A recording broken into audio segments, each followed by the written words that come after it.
الحمد لله وكفى وسلام على عباده الذين اصطفى أما بعد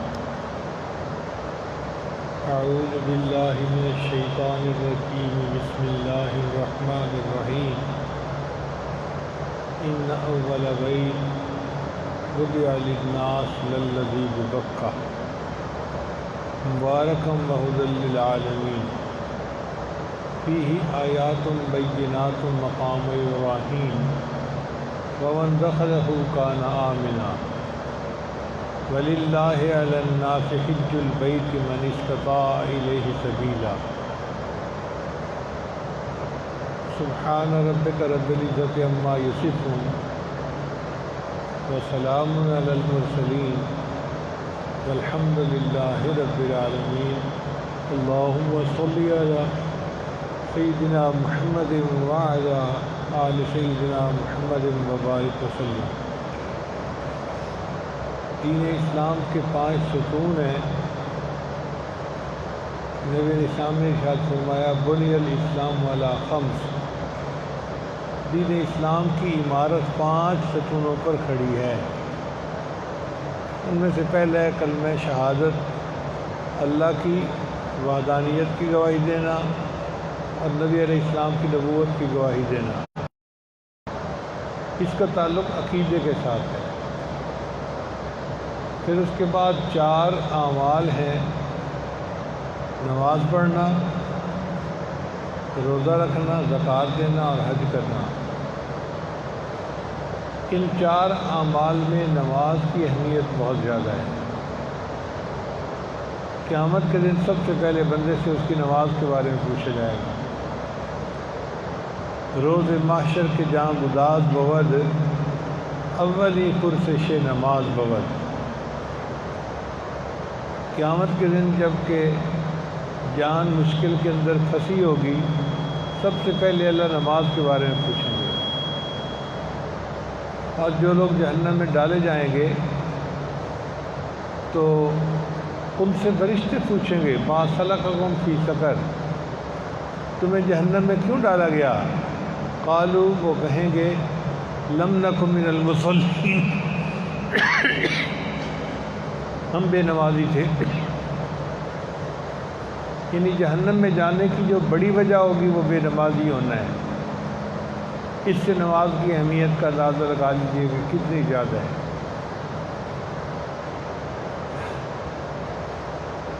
نبی صاحب نے فرمایا الصلاۃ معراج المومن، کہ نماز مومن کی معراج ہے۔ ہر بندے کو چاہیے کہ وہ دن میں 5 مرتبہ اپنے وقت پہ نماز ادا کرے۔ نماز ادا کرنا دین اور کفر کے درمیان فرق پیدا کر دیتا ہے۔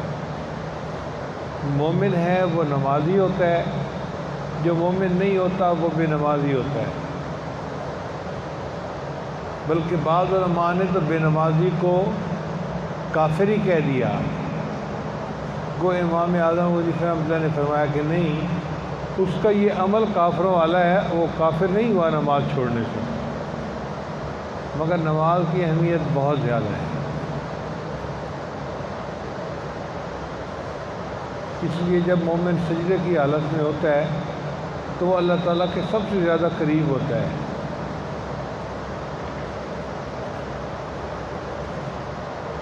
حدیث مبارکہ میں اللہ تعالیٰ فرماتے ہیں، حدیث قدسی، اے میرے بندے، تو دن کے شروع میں کچھ رکعت نماز ادا کر لیا کر، میں سارا دن تیرے کاموں میں تیرا معاون بنوں گا۔ اب آپ بتائیے کہ فجر کی نماز پڑھنے سے ہم اللہ کے سرپرستی میں آ جاتے ہیں، اللہ کے تعاون میں آ جاتے ہیں، اور جو بندہ فجر کی نماز قضا کر بیٹھتا ہے سارا دن نحوست میں گزرتا ہے۔ تو نماز اصل عبادت تھی، اور نماز کا مقصد ہے خشوع اور خضوع، کہ انسان اللہ کے سامنے بندگی کا اظہار کرے۔ وقوموا للہ قانتین، اور کھڑے رہو اللہ کے سامنے عاجزی کرنے والے بن کر۔ تو نماز میں عاجزی بڑی ضروری ہے۔ چنانچہ جس بندے کے اندر عاجزی نہیں، اس کی نماز نہیں ہوتی۔ مثال کے طور پر ایک بندہ نماز کے اندر کوئی لطیفہ سوچ کے ہنس پڑتا ہے تو اس کی نماز ٹوٹ جاتی ہے، اور اگر ہنسنا اتنا ہو کہ کہہ کی آواز خود سن لے تو وضو بھی ٹوٹ جاتا ہے۔ اس لیے کہ اللہ کے سامنے تو اس کو چاہیے تھا کہ مرعوب ہو کر کھڑا ہو، اللہ کا خوف اس پر غالب ہو۔ یہ ہنسنا تو اس کے خلاف ہے، اس سے نماز ٹوٹ جاتی ہے۔ اس لیے صحابہ کرام جب مسجد میں داخل ہونے لگتے تھے تو ان کے چہرے کا رنگ فک ہو جاتا تھا۔ حضرت علی اللہ عنہ سے کسی نے پوچھا، حضرت آپ بڑے بڑے معرکوں کے اندر گھبراتے نہیں ہیں، مشکل وقت میں بھی آپ کے چہرے پہ ہم نے کبھی پریشانی نہیں دیکھی، جب مسجد میں داخل ہونے لگتے ہیں تو آپ کا رنگ فک ہو جاتا ہے۔ فرمایا ہے بھائی تجھے کیا پتہ میں کس شہنشاہ کے دربار میں داخل ہو رہا ہوتا ہوں۔ اللہ قرآن میں فرماتے ہیں اولئک ما کان لہم ان یدخلوها الا خائفین، ان لوگوں کو یہ تھا کہ یہ مسجد میں داخل ہوتے مگر ان کے اوپر خوف غالب ہوتا، جیسے انسان کسی بہت بڑے کے سامنے جائے اس پر رعب غالب ہوتا ہے۔ تو یہ بندے اللہ کے دربار میں داخل ہو رہے ہیں، ان پر اللہ کا رعب طاری ہونا چاہیے تھا، عظمت ظاہر ہونی چاہیے تھی۔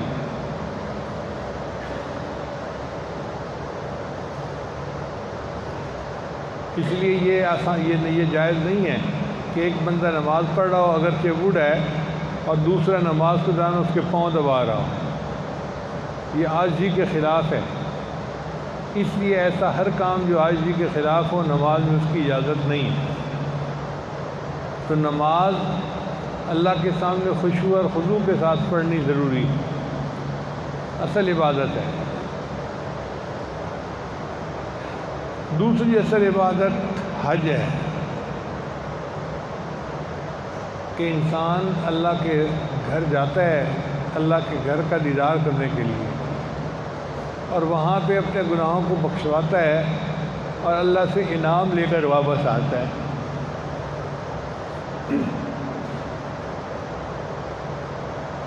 اس لیے ہمارے بزرگوں نے کہا ذی الحجہ رمضان کام کا مہینہ ہے اور ذی الحجہ انعام کا مہینہ ہے۔ جن لوگوں نے رمضان میں ڈٹ کر عبادت کی، اللہ سے مانگا، اللہ کو راضی کیا، اللہ ان کو اپنے گھر بلاتے ہیں، اور میرے بندوں مجھ سے انعام پاؤ۔ دنیا کا بھی دستور ہے، اگر کسی کو پرائیڈ آف پرفارمنس دینا ہو تو وقت کا پریزیڈنٹ اپنے محل میں بلاتا ہے، تو جی پریزیڈنٹ ہاؤس میں آپ کو بلا کر انعام دیا جائے گا۔ تو اللہ تعالیٰ نے بھی یہی قانون بنا دیا کہ میرے بندوں تم میرے گھر آؤ، تمہیں اللہ کے گھر کے اندر انعام دیا جائے گا۔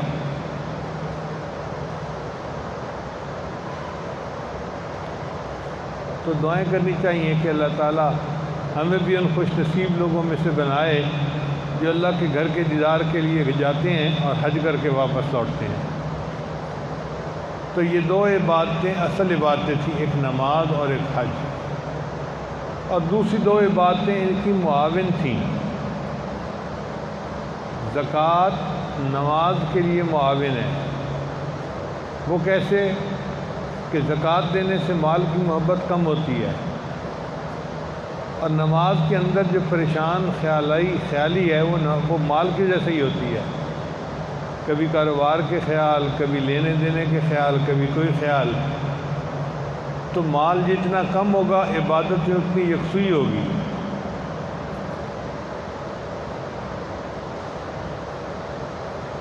لہذا زکوٰۃ کا ادا کرنا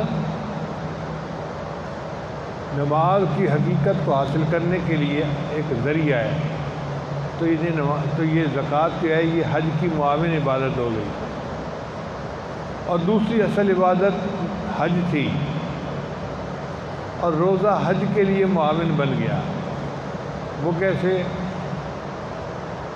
کہ روزہ تروک کی عبادت ہے، ترک کر دو، کھانا چھوڑ دو، پینا چھوڑ دو، غیر کی طرف دیکھنا چھوڑ دو، غیبت کرنا چھوڑ دو، جھوٹ بولنا چھوڑ دو۔ روزے میں بعض کاموں کو ترک کرنا ہوتا ہے، بیوی سے تم جماع نہیں کر سکتے، تو ترک کرنا چھوڑنا یہ روزہ ہے، اور حج بھی ہمیں ترک کرنا سکھاتی ہے۔ حج کرنے کے لیے انسان گھر والوں کو، بیوی بچوں کو چھوڑتا ہے، وطن کو چھوڑتا ہے، پھر جب حج کے راستے میں نکلتا ہے تو اللہ فرماتے ہیں یہ جو تم نے زیب زینت کا لباس پہنا ہوا ہے نا، اس کی بھی ضرورت نہیں ہے، اس کو تم بدل کے دو، کفن کی طرح چادریں پہن دو، اس کو احرام کہتے ہیں۔ پھر ساتھ یہ بھی فرما دیا کہ تمہیں زیب و زینت کی ضرورت نہیں ہے، نہ تم بال کاٹ سکتے ہو، نہ ناخن کاٹ سکتے ہو، نہ خوشبو لگا سکتے ہو، نہ تم جسم کی میل صابن سے اتار سکتے ہو، پابندیاں لگا دیں۔ کیوں؟ اس لیے کہ یہ حج کا سفر عاشقانہ سفر ہے، اور عاشق اپنے معشوق کی محبت میں ایک خاص کیفیت میں ہوتا ہے، اس کو ظاہری زیب و زینت کی پرواہ نہیں ہوتی۔ تو حج بھی تروب کی عبادت تھی، اور روزے نے اس کو معاون بن کے اور بڑھا دیا، بہتر کر دیا۔ تو اصل عبادتیں دو ہی ہوئیں، ایک حج اور ایک نماز۔ اب اگر آپ غور کریں تو یہ دونوں عبادتیں ہمیں اجتماعیت سکھاتی ہیں۔ نماز ہمیں دن میں 5 مرتبہ گھر سے نکال کر مسجد میں لاتی ہے، تو محلے کی سطح پر لوگ 5 دفعہ اکٹھے ہوتے ہیں۔ پھر جمعہ کے دن جامع مسجد میں پورے کئی محلوں کے لوگ اکٹھے ہوتے ہیں۔ پھر سال میں عید کے 2 مواقع ایسے ہوتے ہیں، پورے شہر کے لوگ اکٹھے ہو کے عیدگاہ میں نماز پڑھتے ہیں۔ تو گویا اجتماعیت بڑھتی چلی گئی، بڑھتی چلی گئی، بڑھتی چلی گئی۔ اور حج کو دیکھیں تو یہ بھی ہمیں اجتماعیت سکھاتی ہے۔ حج گھر بیٹھ کے نہیں ہو سکتا، حج ہوگا اللہ کے گھر جا کر۔ کسی ملک کا رہنے والا ہو، کسی شہر کا رہنے والا ہو، اسے اللہ کے گھر جانا پڑے گا۔ کوئی پیدل جائے، کوئی سواری پہ جائے، کوئی ہوائی جہاز میں جائے، کوئی بحری جہاز میں جائے، اس کو اپنا گھر چھوڑ کے اللہ کے گھر جانا پڑے گا، وہاں جا کر اس کا حج ہوگا۔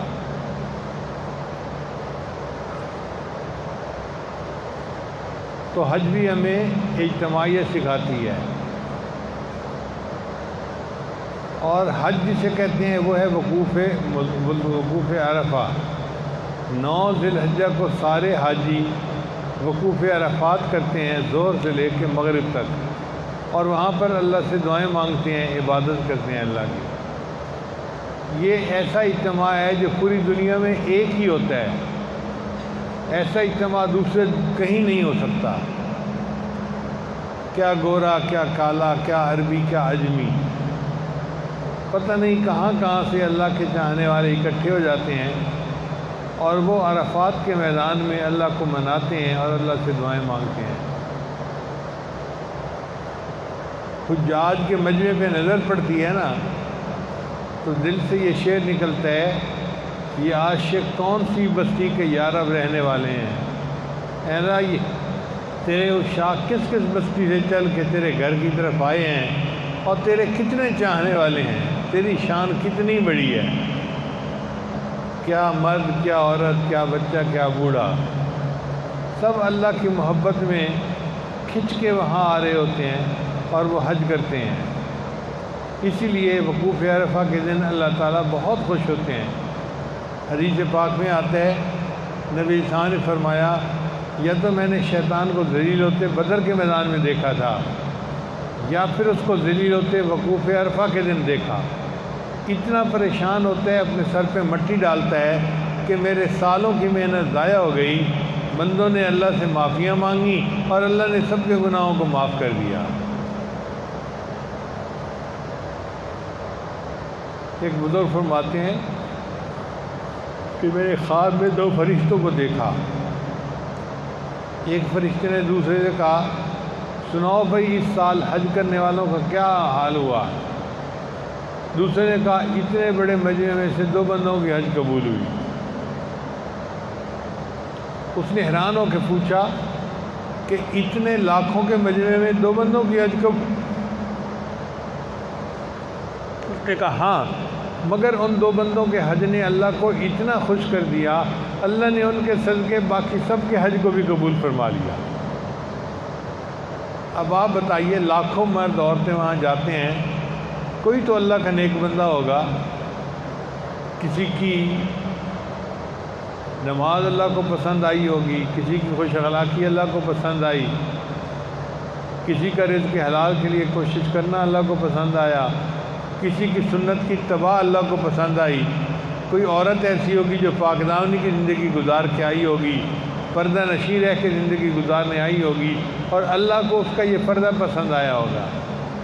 تو جس کا جو عمل اللہ کو پسند آ گیا، اس کی وجہ سے اللہ باقی سب کی مغفرت فرما دیتے ہیں۔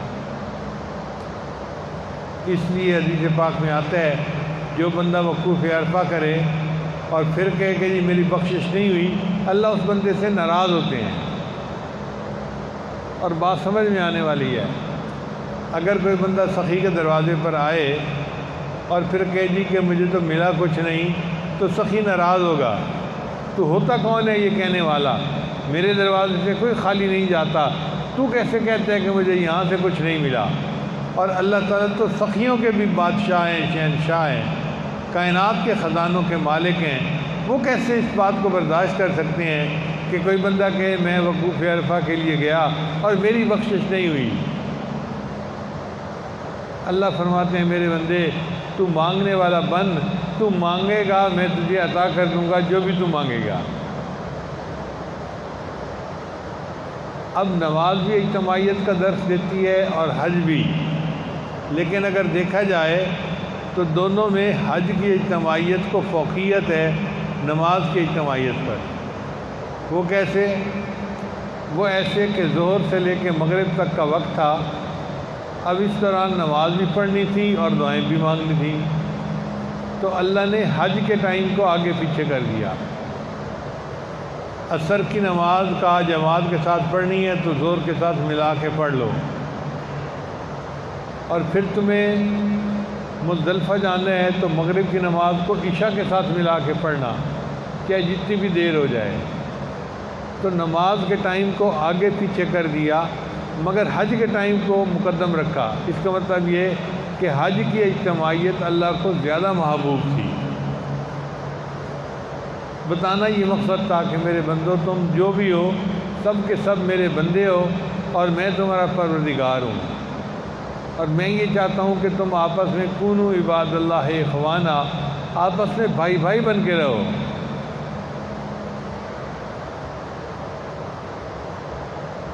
چنانچہ حج کا سفر عشق و مستی کا سفر ہے، انوکھا سفر ہے۔ ہم نے دیکھا ہے کہ دولہا اپنی برات کے ساتھ چلتا ہے نا تو بڑا خوش ہوتا ہے کہ مجھے بیوی مل جائے گی۔ اگر نوجوان بیوی ملنے پر اتنا خوش ہوتا ہے تو جس بندے کو سفر پر اللہ ملتا ہو اس کو سفر پہ کتنا خوش ہونا چاہیے۔ اس لیے اللہ نے فرمایا کہ تم احرام باندھ کے جب چلو گے تو تم نے نعرہ مستانہ لگانا ہے۔ اللہ وہ نعرہ کون سا ہے؟ میرے بندو پڑھو، لبیک اللہم لبیک، لبیک لا شریک لک لبیک، ان الحمد والنعمت لک والملک لا شریک لک، حاضر ہوں، اللہ میں حاضر ہوں، سب حمد اور سب نعمتیں اللہ تجھے ہی سجتی ہیں، تیرا کوئی شریک نہیں اور میں تیرے سامنے حاضر ہوں۔ اب بندے کا اپنے آپ کو اللہ کے سامنے پیش کرنا اللہ کو اچھا لگتا ہے، لہذا حاجی جب تلبیہ پڑھتا ہے تو اس کو بڑا ثواب ملتا ہے۔ شریعت کا حکم ہے حاجی اونچی جگہ پہ چڑھے تو تلبیہ پڑھے، نیچے اترے تو تلبیہ پڑھے، ایک دوسرے کو حاجی ملیں تو پہلے تلبیہ پڑھیں پھر سلام کریں۔ تو تلبیہ کی اتنی اہمیت ہے۔ جب نبی علیہ السلام حجۃ الوداع کے لیے تشریف لے چلے تو راستے میں سیدنا جبریل علیہ السلام آئے اور انہوں نے آ کر کہا، اے اللہ کے حبیب صلی اللہ علیہ وسلم، اللہ تعالیٰ نے مجھے خاص اس لیے بھیجا ہے، آپ صحابہ کرام سے کہیں کہ یہ تلبیہ اونچی آواز میں پڑھیں۔ تو مرد اونچی آواز میں پڑھتے ہیں، اونچی آواز سے مراد چلا کے پڑھنا نہیں، جس کو وہ خود سن سکیں، لبیک اللہم لبیک، لبیک لا شریک لک لبیک، ان الحمد والنعمت لک والملک لا شریک لک۔ اور عورتیں خاموشی سے پڑھیں، مرد آواز نہ سنیں۔ عورتوں کا ایسے پڑھنا اللہ کو پسند ہے اور مردوں کا جہر سے پڑھنا اللہ کو پسند ہے۔ صحابہ کرام فرماتے ہیں کہ ہم اتنا زیادہ تلبیہ پڑھتے تھے کہ ہمارے منہ خشک ہو جاتے تھے، آواز نہیں نکلتی تھی۔ تو اللہ کو یہ نعرہ مستانہ اتنا پسند ہے کہ بندہ پڑھے پڑھے پڑھے حتیٰ کہ منہ جو ہے خشک ہو جائے اور منہ سے آواز نکلنی مشکل ہو جائے۔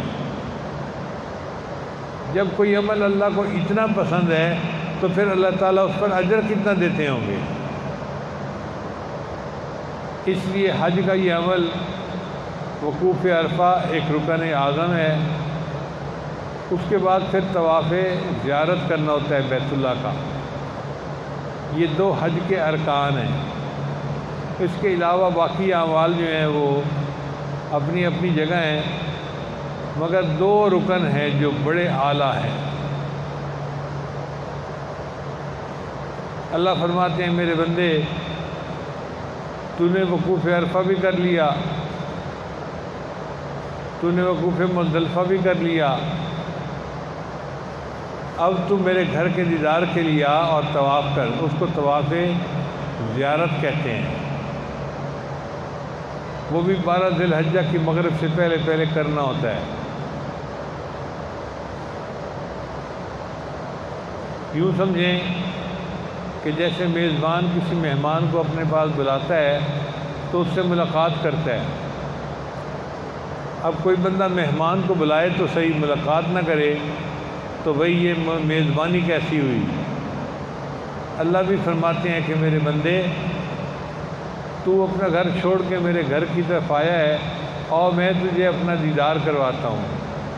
یہ طواف زیارت اللہ تعالیٰ کے انوارات کے ملنے کا سبب بنتا ہے۔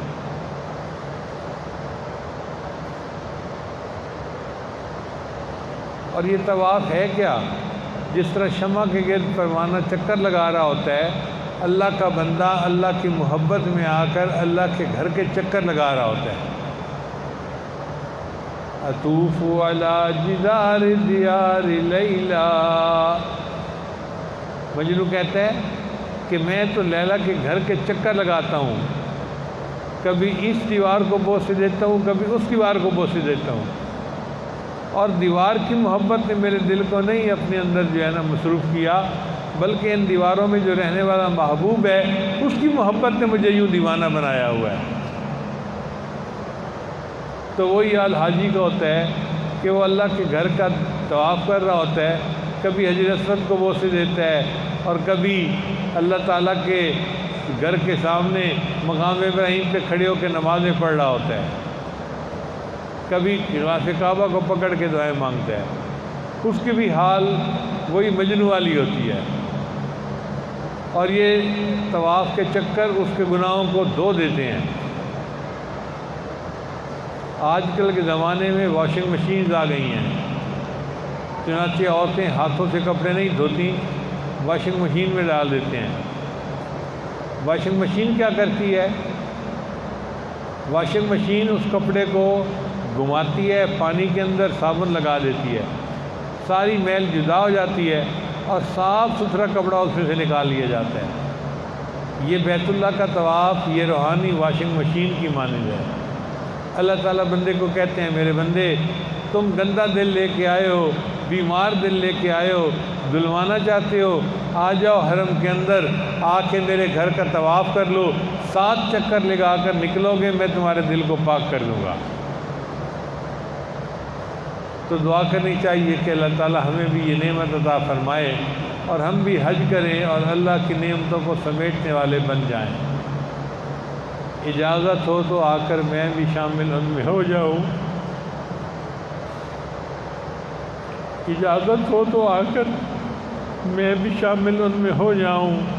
سنا ہے کل تیرے در پر ہجوم عاشقاں ہوگا، اے اللہ تیرے در کے اوپر عاشقوں کا ہجوم ہوگا، اگر آپ احسان فرمائیں تو مجھے بھی وہاں حاضری کی توفیق عطا فرما دیں۔ ہم اللہ تعالیٰ سے دعا مانگیں گے، اللہ تعالیٰ آسان فرما دیں گے۔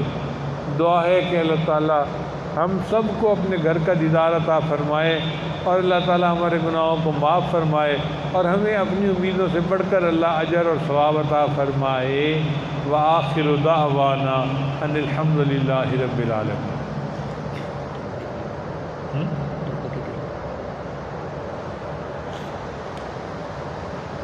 کچھ ذرا دور قریب سے توبہ کی نیت سے کلمات پڑھنے کے لیے تشریف لائے ہیں،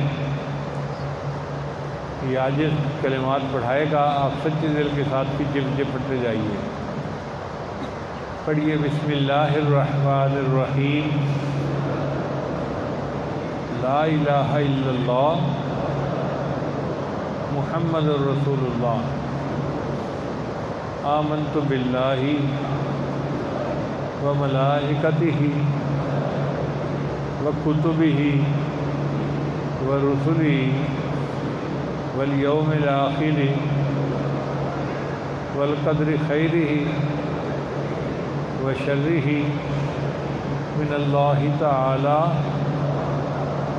والبعث بعد الموت، آمنت باللہ کما ہوا بأسمائہ وصفاتہ وقبلت جمیع احکامہ اقرار باللسان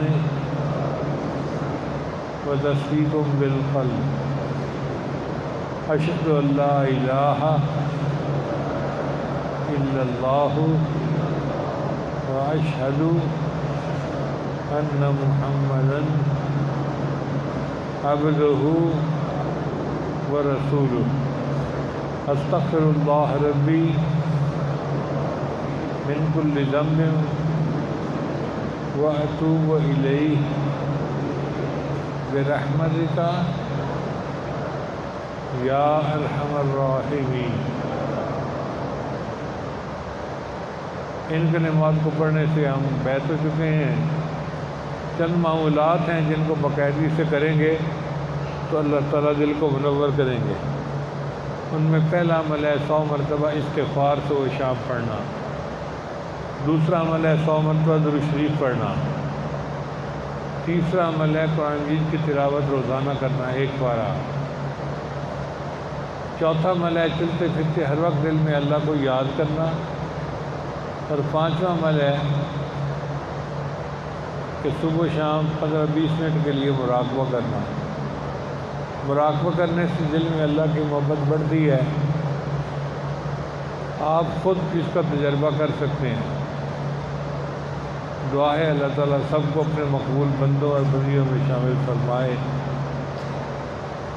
وآخر دعوانا الحمد للہ رب العالمین۔